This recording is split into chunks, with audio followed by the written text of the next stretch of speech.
Uy, ano yan? May Alienware na tayo.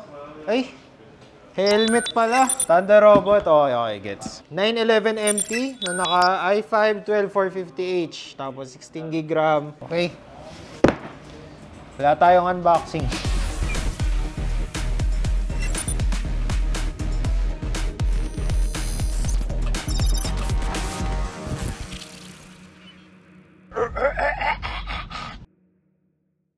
Okay, for those na hindi familiar sa brand na Thunder Robot, katulad siya ng Makinike na sub-brand ng Haier.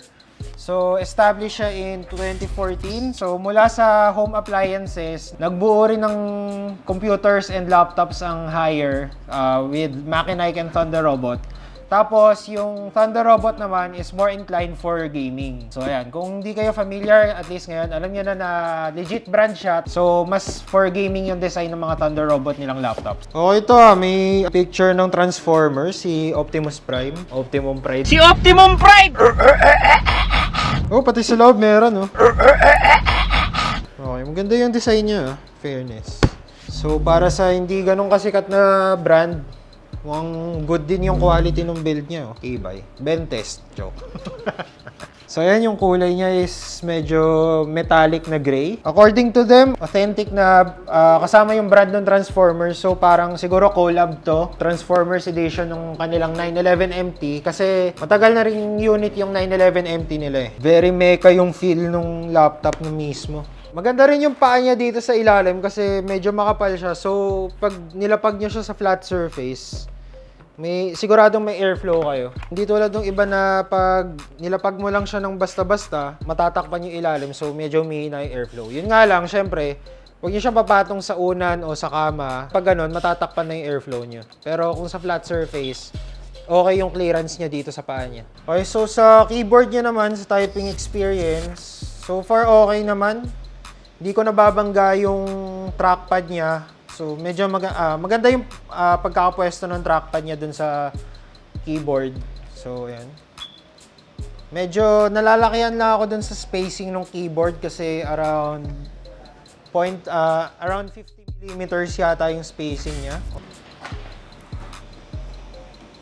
Tapos maganda na rin kasi backlit din yung keyboard niya. Hindi siya cheap tignan. Medyo katulad lang din siya ng ibang laptops like sa Victus, sa Nitro, ganun. So, yun nga nakalagay na rito, Intel Core i5 tapos Nvidia GeForce RTX 12450H, which is a mobile processor para sa Intel i5 na 12 Gen. Naka RTX 3050 rin siya. Sa I/O ports niya naman or input-output, so meron siyang I/O ports dito sa right side, left side, saka sa back side. Tatlong side niya meron. So, sa right side, meron siyang LAN port, saka USB 3 na Type B. So, check na lang natin mamaya sa device manager kung anong version. Dito naman sa left side, meron siyang dalawang USB port. So, isang 3.0 siguro to. Tapos, isa ring 2.0 naman. Pero, check na lang din natin mamaya sa device manager. Kasi yung ibang laptop manufacturers, well, ito may kulay naman. Pero yung iba kasi hindi nila kinukulayan yung mismong port. Kaya minsan nakakalito. Meron din siyang dalawang audio jack. Isa para dun sa mic, saka para dun sa mismong headset or speakers na gagamitin nyo kung mag-external man kayo. Sa likod, andito yung Type-C na USB 3.1 siguro to. Charging port, saka mini display port, tapos HDMI port. So, nasa likod yung mga pang extra display niya, saka yung pang charging.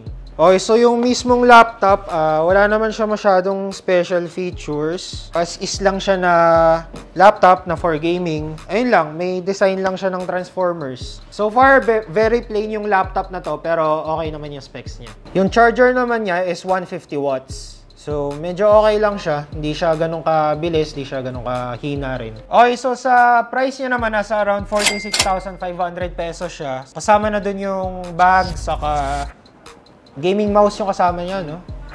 Keyboard, wala. Mura siya compared sa ibang same specs na laptops. Ngayon, titignan naman natin yung loob niya. So, babaklasin natin siya, bubuksan natin yung ilalim niya. para makita natin kung paano yung form nung heatsink niya sa kanong speakers, kung ano man yung laman niya. Tapos kung ilan din yung mga possible na upgrade path natin para sa laptop na to. Check natin kung may extra slot siya for expansion. Okay, so babakasin na nga natin tong ating 911MT. Tapos nandito si Waldo para siya yung magbabaklas ng ating laptop. So kita nyo dito sa ilalim, kitang-kita na yung ano niya, yung heatsink niya, yung mga heat pipes, saka yung fans. So maganda yung pagkakabuka ng ilalim niya eh. Pero hindi naman siya madaling masira eh. Okay din yung heat pipes niya, marami-rami eh, no? Kaso parang bali yung heat pipes niya saka yung fans buo, no? Magkasama. So ayan, ito yung processor niya, yung 12450H. Tapos yung graphics card na 3054GB. Heatsink niya, daming thermal pad. Pag hindi masyadong na-flat to, medyo alanganin kayo sa temperatures. Ay, sa bagay, demo unit naman to, kaya medyo luma. Tapos sa RAM niya naman, so apparently, dalawa na yung nilagay nila. Dalawang 8GB. So naka-dual channel na siya. So if ever na mag-upgrade kayo, kailangan yung palitan pareho. Nakalagay niyang RAM is Samsung 3200 MHz. Tapos if ever mag-upgrade kayo ng RAM, kailangan niyo silang palitan pareho. So yung iba kasing mga laptop, usually kapag malaki yung memory na nilagay nila, isang stick lang yung nilalagay nila para may option yung buyer na mag-upgrade. Kung gusto nila magdagdag, bibili na lang sa isa pang stick. Pero pag ganito, yun nga, puno na yung dalawang slots niya, kailangan mong palitan pareho kung mag-upgrade ka na mas malaking RAM. Yung SSD niya is, anong brand to? So yung M.2 SSD niya na Yangtze yung brand, so Chinese brand siya. Tapos meron na ring thermal pad dito. So ayun nga, yung storage niya is 512GB na M.2 SSD, pero meron siyang expansion slot para sa SATA. So kailangan mo ng 2.5 inch na pwedeng hard drive or SSD, basta SATA. Ayun, kaya maluwag yung dito niya kasi yun, dito mo lalagay yung drive mo. Okay, so yung Wi-Fi niya naman, ito yung nasa gilid lang, nasa sulok. So malapit siya dun sa dulo, so at least medyo okay yung signal niyan. Pero hindi siya Wi-Fi 6, so Wi-Fi 5 lang siya. Okay, so sa battery naman, ang rated capacity niya is 3410 mAh. So ano lang siya, 41 watt-hours lang.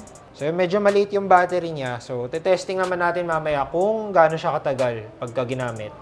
Tapos kung gaano rin siya kabilis mag-charge. Sa speakers naman, mukhang wala siyang subwoofer, pero ayan, medyo mid yung ano niya. So check natin yung sound quality mamaya.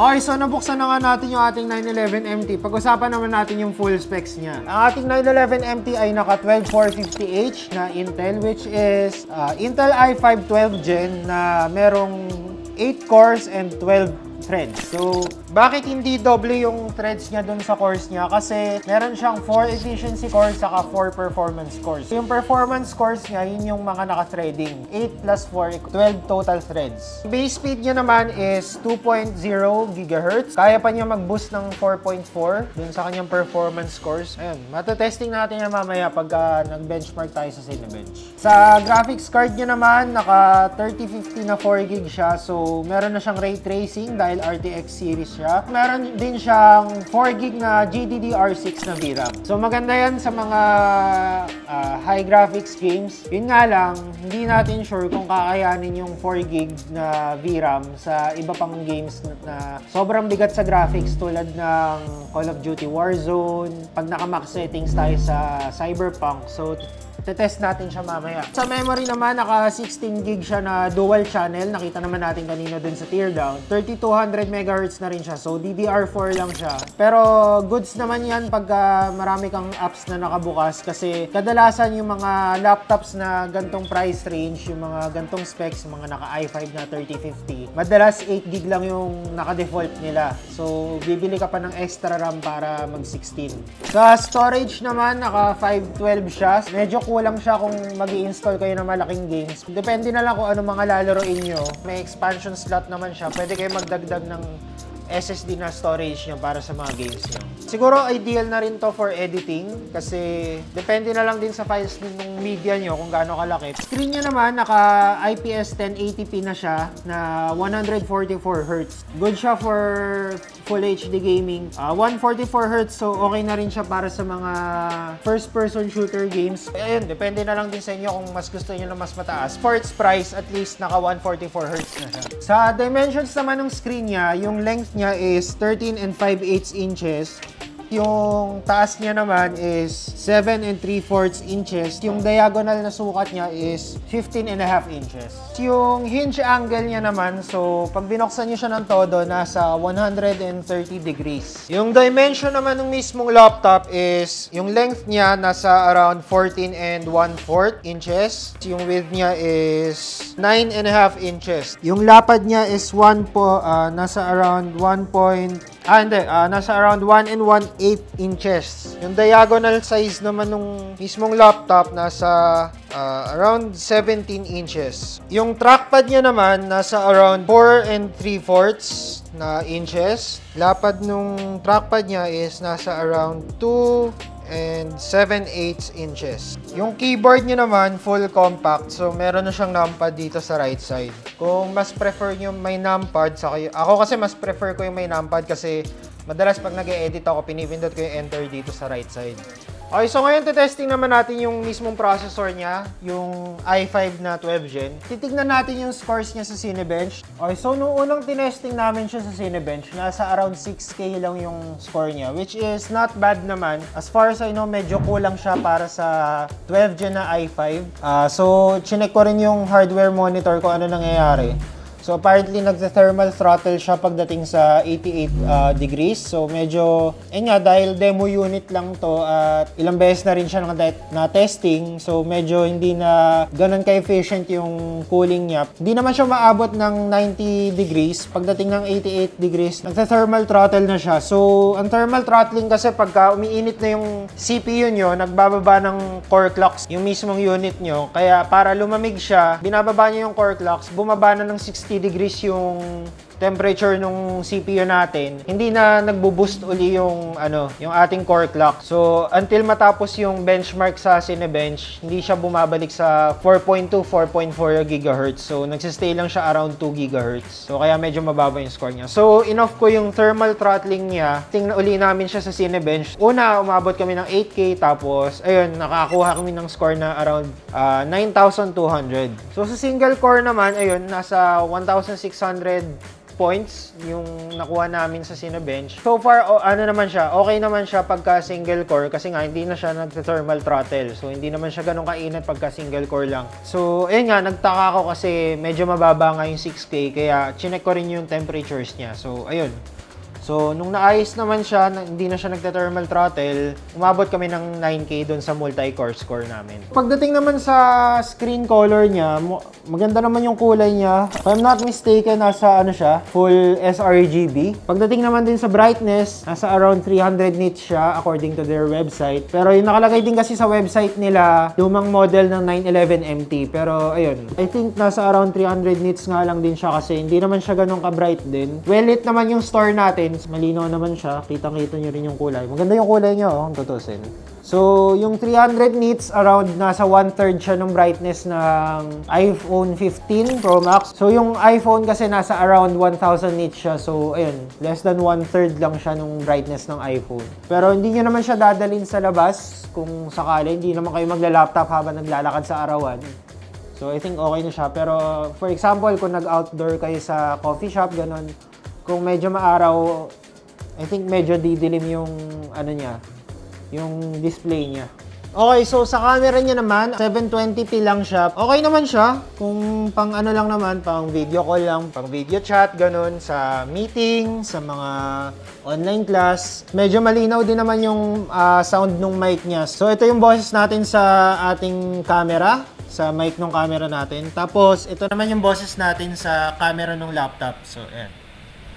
So, kung medyo na low quality kayo, low quality lang talaga siya kasi ano lang naman siya parang webcam lang siya, hindi siya designed para sa camera talaga. So, since gaming laptop nga siya, mas nakafocus sila dun sa parts na pang-gaming. Tapos, kung gusto nyo medyo mas luminaw, hanap lang kayo magandang lighting. Ayan, lighting.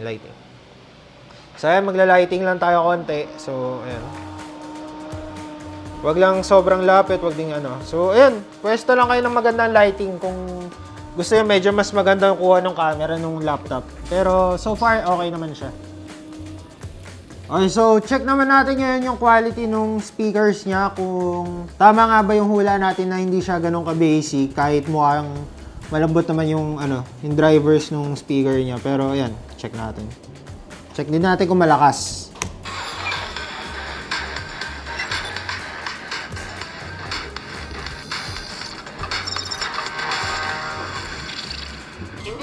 Medyo nanginginig yung ganda yung nanginginig yung mismong laptop. Yung pwedeng luma yung itsura niya, ganun.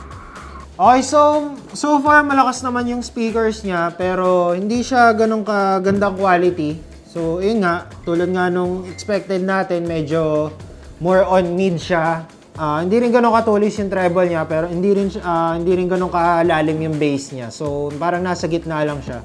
Typical na speakers lang, pero for its price naman okay na. At least kung gusto nyo manood ng K-drama o anime, at least magagamit nyo siya kung magsi-streaming kayo. Ganun. Huwag lang kayo mag-expect ng super gandang quality na audio.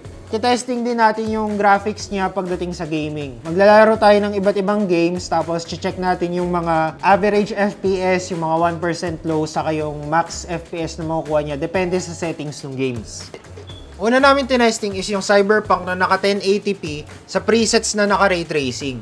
Dahil nga naka RTX 3050 na siya, syempre kailangan natin i-testing kung playable ba yung games niya kapag naka ray tracing. Pero syempre dahil nga 4GB lang yung VRAM niya, hindi na rin ako masyadong nag-expect ng malaki doon sa performance na makukuha natin sa Cyberpunk. Sa overdrive preset ng ray tracing, nakakuha lang tayo ng average na 12 FPS, maximum ng 14 at 1% lows na 6. Playable pa rin naman siya, pero ayun nga, sobrang nakaka-stress na siyang tignan. Kaya ang hirap rin niyang laruin. Sa ultra preset naman ng ray tracing, medyo nagkaroon tayo ng konting improvement, pero halos ganun pa rin. Sobrang baba pa rin yung FPS niya. So naka 16 lang tayo na average, tapos maximum na 19 at 1% lows ng 9. Sa medium preset naman ng ray tracing, umangat-angat ng konti, pero ganun, halos hindi pa siya umaabot dun sa cinematic feel na kayang ibigay ng 30 FPS. So nakakuha lang tayo ng average na 19 FPS, maximum ng 26 at 1% low ng 11. Sa low preset naman ng ray tracing, maganda pa rin yung graphics niya, at least ngayon, medyo cinematic na yung feel niya. Kaya para na lang din kayo naglalaro ng movie. So nakakuha tayo ng average na 26 FPS, 30 na max, tapos 1% low ng 20. Siyempre, pwede pa nating mapataas yung FPS nito kung in-on natin yung DLSS feature ng ating RTX 3050. Pero siyempre, dahil nga bine-benchmark lang natin yung laptop na to, hindi muna namin siya tinesting na naka-DLSS kasi medyo ititweak na namin yung settings para doon. Sa presets naman ng 1080p na hindi naka-ray tracing, sa ultra preset, nakakuha tayo ng average na 24 FPS, 37 na max, tapos 1% lows ng 15. So medyo acceptable na siya kahit papano. Kung mas gusto niyo ng smoother na gameplay, I suggest na wag kayo mag-ultra settings. Sa high preset naman, medyo nagkaroon din tayo ng konting improvement, pero yun nga, medyo mababa pa rin siya. So naka-average lang tayo ng 25 FPS, max ng 33, tapos 1% low ng 18. Medyo mas stable na siya kahit papano. Sa medium preset naman, ayun, mas stable na talaga siya kasi halos magkakalapit lang yung maximum saka average saka 1% lows natin. So naka-average tayo ng 29, maximum ng 35, at 1% low ng 21. Sa low naman, mas smooth na rin yung performance niya. Yun nga lang, syempre, hindi pa rin siya umabot ng 60 FPS. Pero at least, naka-average tayo ng 34 FPS, 43 ng max, tapos 1% low na 24. Kung ino natin yung DLSS nito, medyo mas mapapataas pa natin yung frames per second niya. Next namang tinesting namin is yung Call of Duty Warzone. Dahil nga graphics heavy yung Call of Duty at naka 4 gig lang tayo na VRAM, sobrang unstable niya dun sa extreme preset ng Call of Duty. Naka-average tayo ng 55 FPS, maximum ng 66. Pero yung 1% loss natin is umaabot ng 8 FPS lang. So sobrang bumababa siya kasi nga kapos yung VRAM nung ating RTX 3050 para sa Call of Duty. So sa ultra preset naman, medyo mas naging stable siya kasi umangat-angat kahit papaano yung ating 1% loss sa 41. Tapos nakakuha tayo ng average na 68. Tapos yung maximum natin is 75 FPS. Gumanda lalo yung performance niya dun sa balance preset. So naka-average tayo ng 91 FPS, maximum ng 95, tapos 1% loss ng 27. So medyo mas mababa yung 1% loss niya pero kahit papaano, umaabot tayo ng 90 FPS na dito. Sa basic preset naman, umangat-angat ng konti. Umabot tayo ng average na 95, tapos maximum ng 108, tapos 1% loss ng 37 pa rin. So, ang pinaka-stable na performance niya is doon sa minimum settings. So, ang pinaka-stable na performance niya is doon sa minimum preset na naka 98 tayo sa average. 112 doon sa maximum, tapos 61 doon sa 1% loss. Kung competitive gamer kayo sa Call of Duty Warzone, I suggest na gamitin nyo yung ibang features dun sa settings tulad ng DLSS para kahit papano tumaas-taas yung FPS nyo pag naglalaro na kayo ng competitive. Dahil nga pinag-uusapan na rin natin yung cinematic feels ng game, so tinesting na rin namin siya sa God of War, which is usually naka-frame cap. Pero ayun, chinek na lang din namin kung ano yung kaya niya abutin kung ito yung laro natin. So sa ultra preset ng God of War, nakaabot tayo ng average na 60 FPS, maximum ng 64, at 1% low ng 49. So medyo stable siya kahit papano kahit naka-ultra settings tayo. Sa high preset naman, naka-average tayo ng 86, tapos maximum ng 88, at 1% lows ng 61. So kahit papano super stable ng God of War sa laptop na to. Sa original preset naman, nakaabot tayo ng 119 na average, 133 na maximum, tapos 1% loss ng 78. Sa low preset naman, umabot tayo ng 138 na average, 144 max, at 80 FPS na 1% loss. Ito naman yung game na madalas tinatanong sa inquiries namin, yung GTA 5. Dahil walang preset settings tong GTA 5, pinagpantay-pantay na lang namin yung iba't ibang settings niya. Makikita nyo dyan kung anong settings yung ginamit namin. Pag nakaset lahat sa very high, naka-average tayo ng 123 FPS, maximum ng 143, at 1% loss ng 77. Pag naka-high naman halos lahat ng settings, naka 141 na average tayo, 161 na maximum, tapos 1% loss ng 71. Pag naka-normal naman lahat ng settings, umabot tayo ng average ng 148, maximum ng 155, at 1% loss ng 66. Depende na lang din talaga kung nasa ang area kayo ng game. Pero, ayun nga, more than 100 FPS naman siya. So, sobrang acceptable niya kung lalaroin nyo siya dito sa laptop na to. Ganon din sa Apex Legends. Wala rin siyang preset settings. Kaya, ang pinagpantay-pantay na lang din namin yung mga settings niya dun sa graphics. So, pag naka-high yung settings na to, naka-average tayo ng 117 FPS, 1% loss ng 73, at maximum ng 146. Ganon din sa mid, ang maximum din natin is 146, pero ang average natin is 122, at 1% low natin is 77. Sa low din, ganon, maximum din is 146, pero tumaas kahit pa paano yung average natin to 135, tapos yung 1% lows to 92. Ganon din sa Dota 2, wala rin siyang preset. So, ito yung mga settings na binago namin. Pag ito lang yung mga settings na binago nyo, sa high settings, ang average niya is 103, maximum ng 135, at 1% loss ng 38. Sa mid naman, average is 121, max ng 140, and 1% loss ng 40. Kapag naka-low naman yung mga settings na to, average niya is 136, maximum is 156, tapos 1% low ng 40. Pwede pa natin i-tweak yung settings nito dahil marami namang options sa settings yung Dota 2. Pero, ayun nga, para pantay-pantay lang din yung sukat namin. Ito lang yung mga binago namin. Okay, so ngayon, testing naman natin kung gaano siya kabilis mag-charge pagka ginagamit, gaano siya kabilis mag-charge pag hindi ginagamit. So, kung gaano rin siya kabilis malobat pag nag-gaming, at kung gaano siya kabilis malobat kapag casual use or office use lang. So, nakaset tayo sa kanya ng, pareho silang naka-balance lang na power. Tapos, yung battery saver, enough din namin para kahit naghihingalo na siya, mga 10%. Tatry pa rin niya i-push yung full performance kahit di niya na kaya. Para at least makita talaga natin kung hanggang gaano katagal aabot yung battery natin pag naka-gaming. So, gaming test muna tayo ngayon. Tapos, full charge natin uli siya, tapos tetest natin siya for office use naman. So tatanggalin na natin yung mga saksakan nila. Tapos andito ang ating mga gamers. So CCOD muna kami. From full charge, dinrain namin yung battery niya habang nagi-gaming at inabot lang kami ng 36 minutes. Pero for casual use naman tulad ng mga office applications, YouTube, streaming, or manonood ka lang ng movies, inabot naman kami ng at least 2 hours and 30 minutes. Inabot kami ng 1 hour and 57 minutes nung chinarge namin siya nang hindi ginagamit. Pero nung ginagamit namin siya habang naka-charge, from 0%, nag-full charge siya in 2 hours and 36 minutes. Dahil nga 41 watt-hours lang siya, huwag na kayo mag-expect na matagal yung battery niya. Dahil nga gaming laptop siya, design talaga siya para magamit nyo ng nakasaksak. Okay, so ano nga batiin natin sa laptop na to? So, ang pros niya is mura siya para sa specs niya. So, okay na yung specs niya kasi naka i5 na siya tapos 3050 pero around 46K lang siya. Okay din yung build quality, so hindi siya mukhang cheap, hindi siya mukhang mumurahin na laptop. Kahit hindi tayo ganun ka-familiar sa brand niya, okay na okay yung build quality niya. Ayun, yung price to performance niya okay naman. Depende na lang kung nagte-thermal throttle kayo, depende kung saan nyo siya pinipwesto, kung okay ba yung ventilation ng lugar nyo.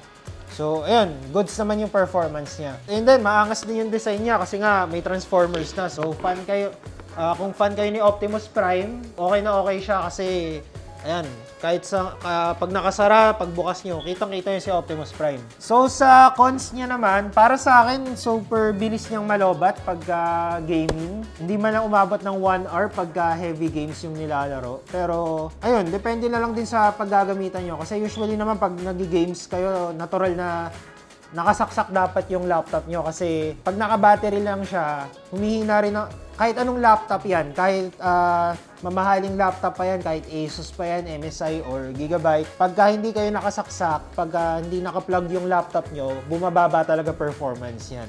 For office work naman, around 2 hours na office use, around 2 to 3 hours. Medyo okay na rin siya kung halimbawa tatambay lang kayo saglit sa coffee shop or kung saan man, kakain, ganun, tapos gusto nyong magtrabaho kahit papano, so at least magagamit nyo siya. Pero ayun nga, kung may mapagsasaksakan kayo, ay highly advised na naka-plug siya pag ginamit nyo. Aside from that, very plain din yung laptop mismo, pero yun nga, dahil mura siya, syempre, wag na tayo mag-expect ng additional features. Last con para sa akin is, I think medyo manipis yung contact niya dun sa heatsink. Kaya kahit ang ganda ng cooling niya, meron siyang fans sa dalawang gilid, tapos ang dami niyang heat pipes, makapal yung heat pipes niya. Yung mismong contact niya dun sa die nung CPU saka nung GPU, umiinit pa rin yung gitna niya. So, kailangan lang talaga maganda yung ventilation nyo, kahit ganyan siya ka-open. So, price comparison naman sa ibang brands. Kinompare namin yung price niya sa ibang mas kilalang brands na laptop, na same specs na naka 12 Gen i5 din, tapos naka 3050 rin na graphics card. Kung mapapansin nyo, yung iba nasa around 59,000, 52,000. Pero, ayun, so far goods naman siya. Nasa medyo lower side siya ng mga kilalang brands. Pero, at least, okay yung quality niya, okay din yung specs niya. Kung ikukumpara din sa desktop build, so nag-canvas din kami ng mga parts na almost same specs. Pero syempre, mas maganda yung performance pa rin ng desktop kung lalo na yung sa CPU niya, ito mobile version lang. Kung i-compare natin sa 12400 na pang desktop talaga, syempre, mas maganda yung performance nun. Pero at least, makikita nyo, at medyo pumapantay naman yung presyo niya. Kasi yung kit na canvas namin, tinry talaga namin siyang tipirin kung bubuo kami ng desktop build. Nasa around 49,730 yung naging total nung na-canvas namin. Kasama na dun yung monitor, mouse and keyboard. Tapos ayun nga, syempre, dahil laptop siya, mas compact siya, tapos portable, so pwede nyo daling kahit saan. Unlike pag desktop, kailangan nasa isang pwesto lang yan, nasa bahay nyo lang yan. So hindi nyo siya pwedeng daling kahit saan. Depende lang din sa choice nyo kung ano yung preference nyo pagdating sa mga computers nyo or sa mga gadgets nyo. Kung mas gusto nyo nadadala nyo siya kahit saan or pambahay lang. So ayun, na-enjoy ko naman siyang gamitin kahit yun nga, syempre demo unit na lang din naman yung nadala sa amin, kaya medyo may mga hiccups kami pagdating dun sa benchmarking. Siyempre, gamit na to, tapos ilang beses na rin nabaklas to ng ibang nag-review. Pero yun, so far siguro kung brand new siya, super sulit niyang gamitin. So sa tingin nyo, sulit ba yung ating Thunder Robot 911 MT? Kayo na mag-decide kung para sa inyo okay na yung performance niya para sa presyo niya, which is 46,500. Tapos, ayun, depende na nga lang din kung anong preference niyo sa laptop or desktops. Pero at least siya, compared sa ibang laptops, malapit yung presyo niya sa same specs niya sa desktop na build. And that concludes our review for our Thunder Robot 911 MT. And if you have any more questions regarding computers, just comment down below. Don't forget to like and subscribe. And thank you for watching. See you soon. Bye. Lagi akala ko talaga alien. Helmet kasi. Helmet. Malayo naman yung ano eh. Pag tinabi mo na sa Alienware, malayo-layo naman yung itsura. Pero wala talaga Alienware. Pero yung size yung ano, hindi na siya mukhang Alienware.